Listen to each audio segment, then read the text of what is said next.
All right, great victory tonight. So talk a little bit about what led you guys to this good win. We had a rough week of practice, and we struggled a little bit there early, and I think it was because of that week of practice and our preparation. We talk all the time about our preparation leads to our performance on Fridays, and ultimately we picked it up and played a little bit better there in the first half, and I think we left some things out on the field that we should have taken advantage of but didn't early. How big was that second quarter? Because you guys were only up 6-0 after the first, and there in the second quarter you had some defense, and Thurston had 4 of his touchdowns. Well, we kind of woke up a little bit. I think that we got the juices flowing, and our guys started executing a little bit better. They realized a little bit of an urgency, a sense of urgency, the way they played in the first quarter versus the way they feel like they should have played, and I'm proud of them for realizing that and taking advantage of it. So. And talk about Thurston's play. He had a monster night. He had over 200 yards, I think, in the first half, and 5 touchdowns there early.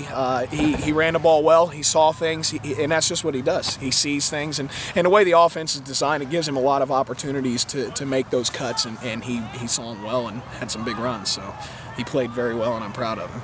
And talk about the special teams play, because you guys were putting a lot of pressure on their punter. And I think he fumbled a snap, and then we got one blocked, right? And we barely got our hand on another one, and we felt like that was something we could do watching film. Yeah, we definitely felt like we had an advantage on special teams overall, and our guys did a great job. Do you know who blocked it? The one Kyle Reeves. Okay. Actually, both of them. He got his hand on the second one as well.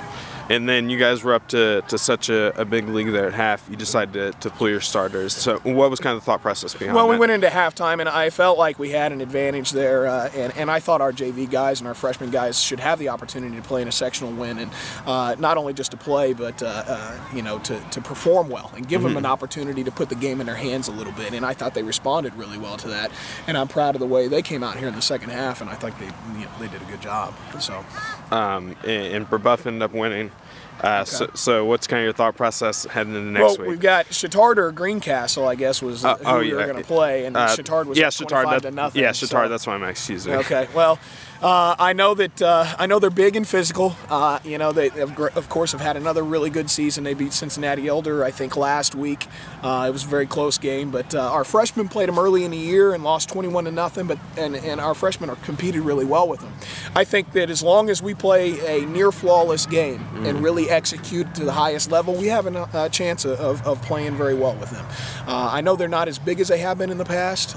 Looking at their roster online, and that's a benefit for us. So as long as we play fast and play hard and execute our assignments, we'll be just fine. And lastly, you talked about it in your post-game speech. This is Danville's first sectional win for the seniors. So how big is that for them? That's huge, and we talked about this all season long, leading up to this, and we knew that as long as we were taking care of our preparation week to week, that the wins would come on their own. And I think they've seen that. They've bought into it, and I'm ecstatic for them. It's a great feeling to know that our seniors had an opportunity to play in a sectional game like this at home, first of all, and then to get a win is big. Great. So I'm very proud of them.